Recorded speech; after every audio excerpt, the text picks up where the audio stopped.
ஊட்டியில மட்டும் ஃபேமஸா கிடைக்கக்கூடிய இந்த சோயா மஞ்சூரியை நீங்க சாப்பிட்டுருக்கீங்களா? நான் ஊட்டிக்கு போயிருந்தப்ப இதை ட்ரை பண்ணியிருந்தேன். ஊட்டி குளிருக்கு சுட சுட சூப்பரா இருந்துச்சுங்க. செம்ம வைபா இருக்கும். இந்த ஸ்பாட் எங்க இருக்குன்னு பாத்தீங்கன்னா, அதோ தெரியுதுப்பா. எங்க?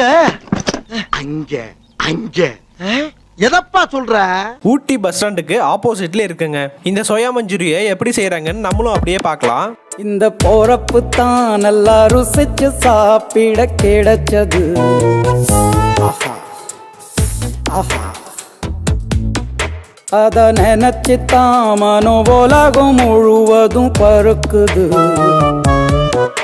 அட சுட சுட அட சுட சுட சுட சுட அப்படியே எடுத்து தட்டில் போட்டு ஆனியன்ல மேலே தூவி கொடுத்தாங்க பாருங்க.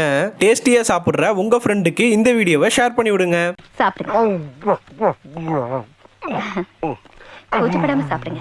நம்ம சேனலை சப்ஸ்கிரைப் பண்ணாதவங்க சப்ஸ்கிரைப் பண்ணுங்க, மறக்காம ஃபாலோ பண்ணிடுங்க.